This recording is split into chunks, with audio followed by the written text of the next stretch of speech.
Sebanyak 100 karateka mengikuti ujian kenaikan sabuk yang dilaksanakan oleh perguruan Sotokai.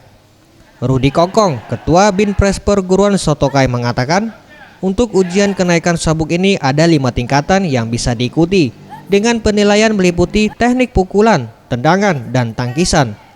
Dengan adanya ujian kenaikan sabuk ini setidaknya dapat memberikan motivasi untuk karateka agar dapat meningkatkan kualitas teknik dan mempersiapkan diri mengikuti turnamen yang akan diadakan setiap tahunnya.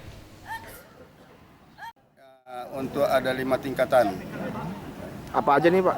Sabuk putih, kuning, hijau, biru, coklat. Kihongnya, kihong itu teknik. Teknik itu teknik dari pukulan, tangkisan, dan tendangan. Perguruan Karate Sotokai ikut berkontribusi mencetak atlet karate handal yang dapat berprestasi di tingkat nasional dan internasional. Tim Liputan Sriwijaya TV.